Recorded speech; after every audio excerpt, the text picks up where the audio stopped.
Hari Om. In today's lesson, we will be starting with chapter 16 of the Bhagavad Gita. In the last lesson, we've completed up to chapter 15. Now, it is important for us, therefore, to see the links between the last few chapters. And as many of you may know, that the Bhagavad Gita 18 chapters are divided into 3 sections of 6 equal chapters. Chapters 1 to 6 emphasize on the path of Karma Yoga. Chapters 7 to 12 emphasize on the path of Upasana Yoga. And chapters 13 to 18 emphasize on the path of Jnana Yoga. Jnana means knowledge, self-knowledge, knowledge of our real self. So since these final 6 chapters are linked, let us see the flow of knowledge from chapter 13, 14, 15 and how it links to 16 onwards. So in chapter 13, which is part of the Jnana Yoga or the knowledge of the self, the Lord spoke about the division between 2 components. One he called as Kshetra. Kshetra means field, and one is Kshetrajna. So, Kshetrajna is knower, or one who has knowledge of the field. Now, to put it in very simple terms, Kshetra is what we call as matter. So, this body is matter. This body is a field of action. Just like any field, we use it to plow an agriculture field. We put in seeds, we put in the right water, we hope for the right rain, etc., sunlight, and we get the right fruit. So similarly, this body is like a field. If we put in the right thoughts, the right desires, the right actions, we will yield the positive fruit. And if we put in negative thoughts, negative actions, we will reap a bad fruit. So this body is known as the field. And what is Kshetrajna? Kshetrajna is the consciousness that enlivens this body. So the Lord has said in chapter 13, if we go back to chapter 13, verses 26 and 27, the Lord has told us in this chapter the distinction. The title of chapter 13 was Kshetra Kshetrajna Vibhaga. Vibhaga means the distinction between the body and the consciousness. And the Lord has said in chapter 13, verse 26, He says, whatever being is born, moving or unmoving, this is very important. Everything in this creation, whether it is which has life or no life, which is living or inert, moving or unmoving, know it to be from the union of field and know of the field.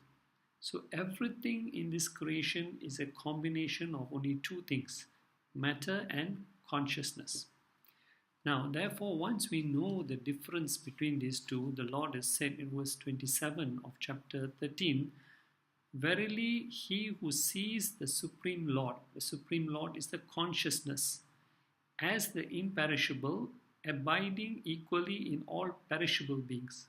Matter is perishable, consciousness is imperishable. So one who realizes the difference between the consciousness and the matter and understands that consciousness is imperishable, matter is perishable, the Lord says such a person understands the difference between these two. And the scriptures go even further when they say that therefore, when we analyze our own body, we understand that we are a mix of this body which is formed of matter, and in this body there's a consciousness. So the next question we must ask ourselves, who are we in reality?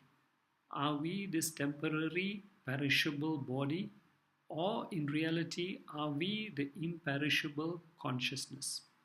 So in order to understand that, the Lord has concluded in chapter 13 verse 34 there's one very important word there, which is called Jnana Chakshu, which is in the second line of the Sanskrit text. Jnana Chakshu is, the word Jnana means knowledge, Chakshu is eye, so eye of wisdom. Now, matter is something which is tangible, we can experience it, but consciousness is something which our senses cannot experience. So it is something we have to understand by reasoning, by intellectual understanding. So Jnana Chakshu, eye of wisdom, refers to a human being who uses his powers of the intellect to understand the distinction between these two. Just like when we look at a fan, we see the fan turning. Fan is made out of matter. We know that fan has got no life of its own. But we, at the same time, by our understanding, by our knowledge, we know that it is the unseen electricity in the fan that is making the fan rotate. Similarly, we have to understand that this body is actually inert, it's made out of matter. But there is a powerful life force that is giving life or energy to this body. So one has to come to this understanding. Now that was chapter 13. So what is it? Why is it that despite there are two components in us, why are we so attached to this body aspect? We always, from birth to death, we always consider ourselves as this perishable body. We are unable to identify. We are so connected to this perishable body. So what is it that binds us to this body? In chapter 14, verse number 5, the Lord has given us, has talked to us about the three gunas, sattvic, rajasic, tamasic. And in chapter 14, verse 5, the Lord has said, sattva, rajas, tamas, these gunas born of prakriti. Prakriti means this matter, this body. Okay, the three gunas are found in this body. They are not in consciousness. They are part and parcel of this body. They bind the imperishable soul to the body. So gunas are said to be the three ropes that bind the soul to the body, that keeps us fixated on this body. From birth to death, we are running around trying to please this body, this perishable body. So the whole explanation of what is sattvic, rajasic and tamasic was given in this chapter 14. And I will just bring you to one verse in this chapter 14, which is verse number 16. So sattva binds us through performing various virtuous actions. Sattva, rajas and tamas are our three gunas that affect our personality. Depending on which guna is predominant, that will be our predominant personality. So sattva is pure. It keeps us constantly engaged in virtuous actions. But virtuous actions are not enough alone to progress us spiritually. Ultimately, from virtuous actions, we must come to knowledge.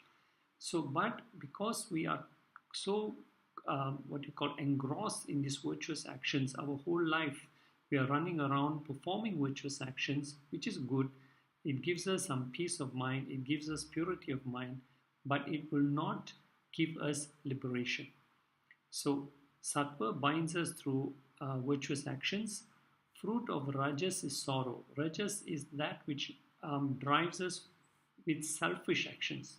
We are only interested in ourselves. We are not interested in society. We are not interested in anything else. But what benefits us, we do. And why does rajas lead to sorrow? Because selfish desires, they generate so rapidly in our mind that they keep us constantly what we call bound in a cycle of action. Desire, action, one desire settle, another desire comes up, action, desire settle, and the cycle goes on and on. So sorrow means when we have so many multiple desires, we are unable to satisfy all the desires. And as long as we are not able to satisfy desires, our mind is constantly in torment, in hankering. That is the sorrow. And what about tamas? Tamas, if it predominates in any human being, it makes a person keeps a person in a state of ignorance, procrastination.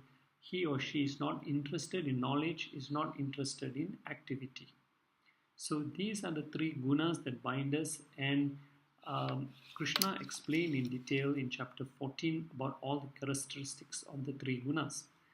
Now, therefore, if it is the gunas that bind us, what is liberation? Liberation is learning how to transcend all the three gunas. Transcend the sattvic, transcend the rajasic, transcend the tamasic, and hold on to our higher identity, which is Atma, which is consciousness. So as long as we are engrossed in these gunas, we are bound to this body. But when we come to the realization that we are actually the consciousness in this body, we are not this body, then we come to a state of what we call self-realization. And this is mentioned in chapter 14, verse 19, when the Lord said, when the seer perceives no agent other than the gunas. So what is it that is driving our actions? It is the gunas that drive our actions.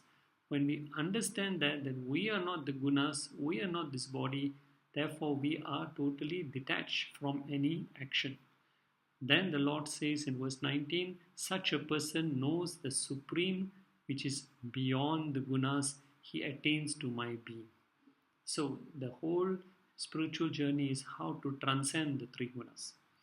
And then what are the marks of a person? How do I know that I am heading in the right direction?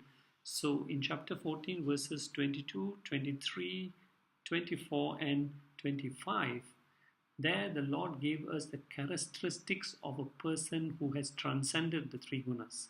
It is a beautiful checklist for us to use to see whether we are moving in the right direction.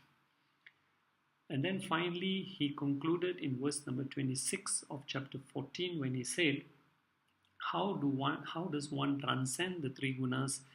And he singled out the word unswerving devotion. Now, what is unswerving devotion? Many people have devotion to the Lord, but what is unswerving devotion?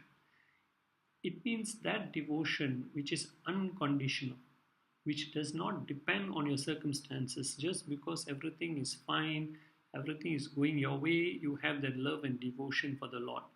But a true devotee is one who not only through good times, but through troubled times, his or her devotion is not shaken. His devotion does not swerve according to his set of circumstances. That kind of devotion is what Lord is talking about. So that is an explanation of the three gunas and how it binds us. And then that brings us to chapter 15. In chapter 15, the Lord told us about the goal. So if we detach ourselves from this body, detach not physically but by understanding, intelligent understanding, that we are not this body, we are not the gunas, we are the witness consciousness in this body, then we aim for the higher goal.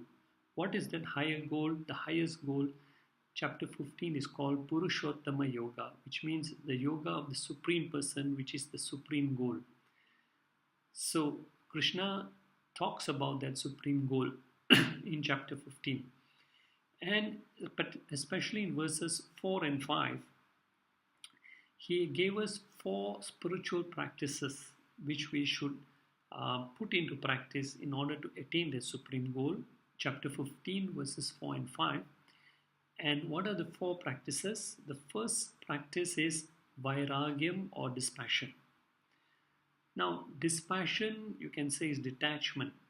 Now, detachment is not physical. It does not mean giving up your home, your house, your family, your business, your money, and sitting in a forest and cave and meditating on the Lord. That is not real detachment. You can do that if you want. But what is real detachment? Detachment means not that you should not possess anything. Detachment or dispassion means not that you should not possess anything, but real detachment means nothing should possess you. It means that with a thing, an object, a situation, you have peace of mind. Without that object or thing or situation, you still have peace of mind. Detachment means the external objects, people, situations cannot affect the internal state of their mind, because everything external is temporary, everything comes and goes, nothing remains permanent. So when our state of mind remains steady, composed, despite whatever is happening, whether we have an object or we lose something, we have somebody in our lives or we don't have somebody in our lives, but our mind remains constant, steady, and what we call, constant and steady. That is called through detachment, or vairagyam in Sanskrit, or dispassion. Second quality that the Lord gave in these two verses 4 and 5 of chapter 15, second quality is mumukshutvam. So, having detached from the world, we must direct our mind to a higher objective. So, mumukshutvam is this desire to attach ourselves to something higher. We detach from the lower, that is vairagyam. We attach our mind to the higher, which is mumukshutvam, a desire for liberation. And the third quality is saranagati, surrender. Surrender means learning to accept everything as the grace of the Lord. Whether that is positive or negative, we totally surrender to the Lord. And the fourth and final quality the Lord spoke about is sadgunas, which means good qualities, refined qualities, dharmic qualities that a human being should what we call possess in order to progress on the spiritual path. So, what are these good qualities now? Now that brings us to chapter 16. So, in chapter 16, the Lord speaks about these qualities. What are the qualities? And in verses, so what is this chapter all about? Now, let us look at what is this chapter, chapter 16. So, chapter 16 is entitled The Division Between the Divine and the Demoniac. Now, a divine person is not one who is an angel who has wings on his back, and a demonic person is not one who has horns on his head. What differentiates a divine and a demonic person? A divine person is a human being who possesses pure qualities, good qualities. And in this chapter 16, verses 1, 2, and 3, Krishna will give us 26 divine qualities, 26 divine characteristics of a human being. Again, this list of 26 is a checklist for us to use to understand whether are we progressing or not, how many of these qualities we have, and we have to work and try to attain the other qualities that we don't have. The more and more of these 26 qualities we have makes us divine, meaning makes our mind peaceful, makes our mind calm, makes our mind receptive to receive spiritual knowledge. And then the rest of the verses in chapter 16, the Lord describes a demoniac person, especially in verse, we will come to the 26 qualities of a divine person. We'll go through all of them one by one. And then what are the demoniac qualities the Lord gives in verse number 4 of chapter 16. Some of them are hypocrisy, arrogance, pride, anger. All of these qualities set us back spiritually. So a demonic person is one who has these impure qualities which take him further and further away from the spiritual goal. So divine qualities make us pure, demoniac qualities make us sin. Actually, what is sin? Sin is those bad qualities in us that make us do bad actions. And when we do bad actions, we get bad results. We have bad karmas. In fact, there's a beautiful saying by Thomas Fuller, who was a philosopher, and he said, "He that falls into sin is a man. That grieves at it is a saint. That boasts about it is a devil." So one who commits sin and boasts all about it is a devil. One who falls into sin is a human being. But one who grieves that I should not be doing this thing, such a person has set himself on the track of redemption. So having understood these qualities, we have to understand that the more of these pure qualities we have, the more conducive mind we have to progress on the spiritual path. And the more demoniac qualities we have, then the mind is not conducive, is not peaceful to what we call progress on the spiritual path. So, with this understanding, this is how the chapters are divided. And we then in chapter 16, the divine and demoniac qualities are explained. And what is chapter 17? Chapter 17 is the what we call the threefold division of faith. A very beautiful chapter where Krishna talks to us about 4 very important practices. Number 1, the food that we eat. Number 2, how we offer our prayers. Number 3, how we do charity. And number 4, how we maintain austerities.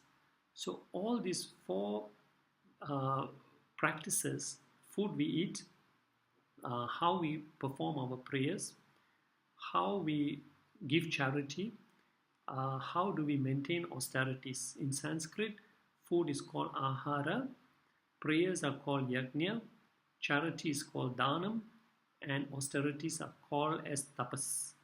All these 4 practices can be divided into 3 types of methods. So there is a sattvic, there is a rajasic, and a tamasic.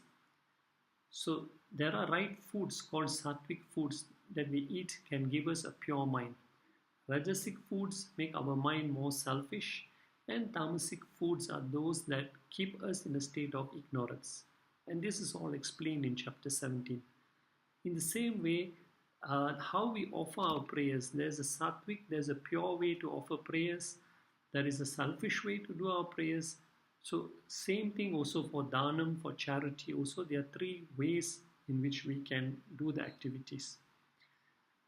So Krishna explains in detail about all these 4 types of practices, and there are 3 methods to do it. Again, a very important checklist for us to to rectify, to correct. If we are not doing something, we are doing it in a tamasic way, we are doing in a rajasic way. Supposing we are consuming too much rajasic food or tamasic food, how do we change ourselves and slowly consume sattvic food?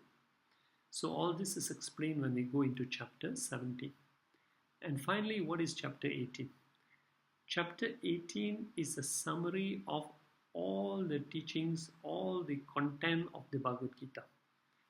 If you recall, chapter 1 is Arjuna Vishada Yoga, how Arjuna fell into the state of depression or sorrow or dejection. So chapter 1 presented to us the problem. In chapter 2 is the nutshell, or all the teachings of the Gita are contained in a nutshell in chapter 2.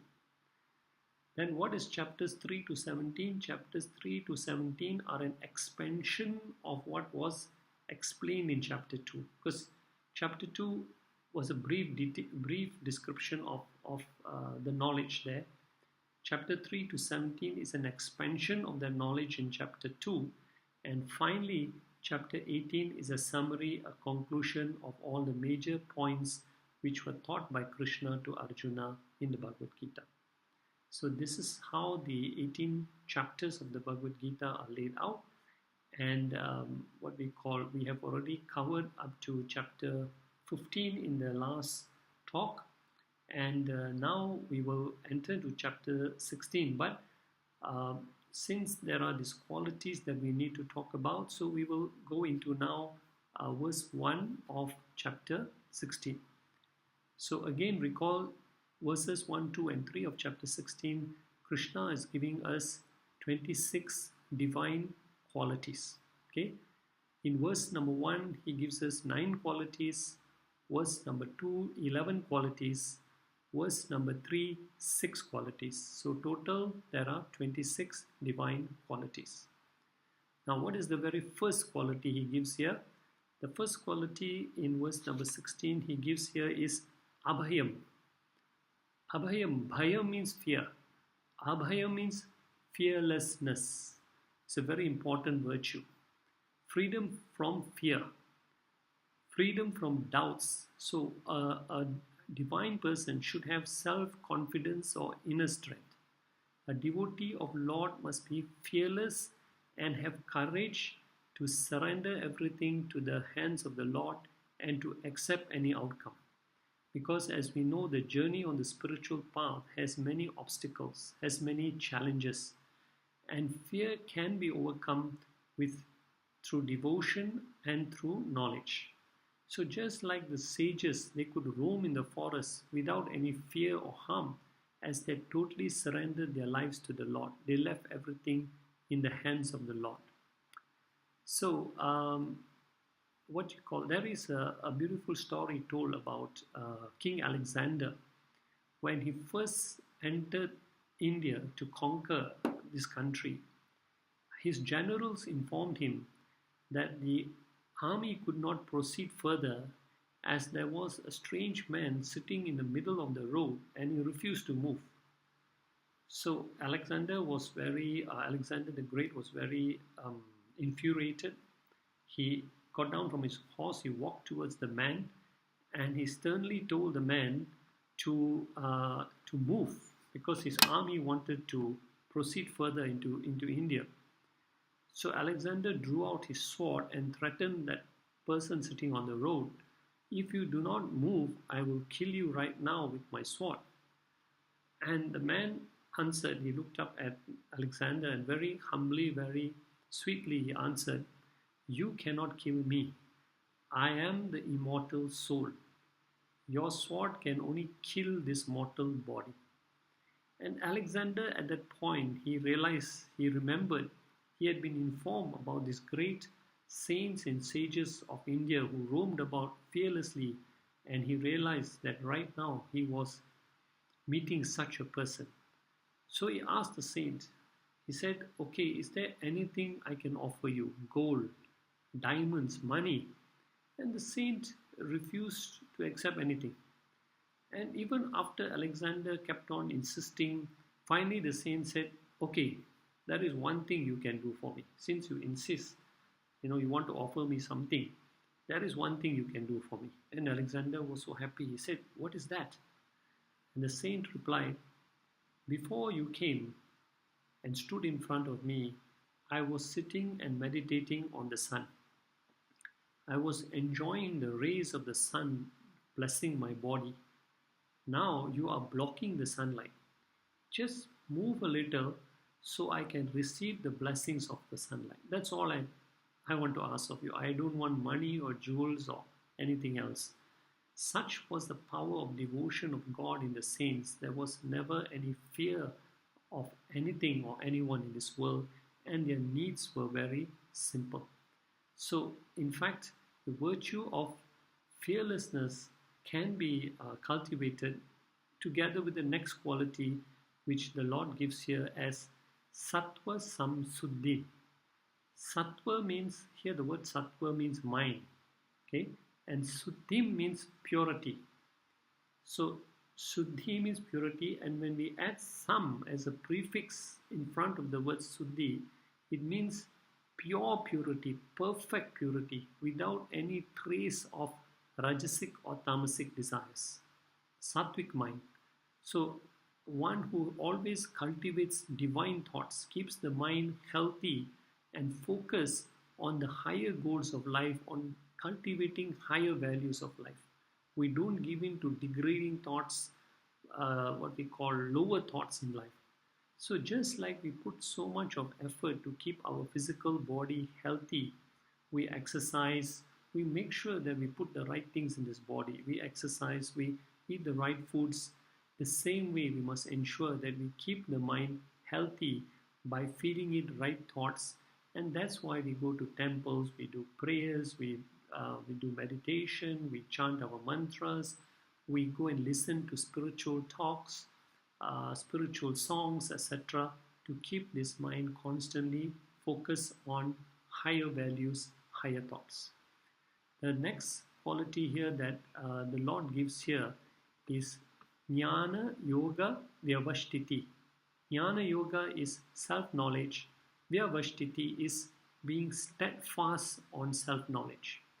So it is very important that when people take up spiritual studies, we must not take them up on how you say as a hobby or as in a part-time basis. Here the Lord is saying one must be steadfast on the path of self-knowledge. And what does self-knowledge consist of? Three, what we call three components: Shravanam, Mananam, Nididhyasanam. Shravana means we must constantly listen, constantly read, constantly expose ourselves to receiving this spiritual knowledge. Mananam means we must then take time to reflect on what we've heard, what we've read, make notes, write down things we don't understand, and do further research to clear our doubts, our confusion. And finally, Nididhyasana means to put into practice all that we have come to accept. So, Vyavashtiti means one must be steadfast, dedicated, committed to this path of self-knowledge. You don't take it as a part-time hobby. Just like if you exercise and you only go to the gym once a month, you're not going to have a healthy body. So to attain that self-knowledge, you have to dedicate daily time to reading the scriptures also. So we have come to the end of the session here. When we resume with the next lesson, we will carry on with the next quality called Dhanam or charity. Hari Om Tat Sat.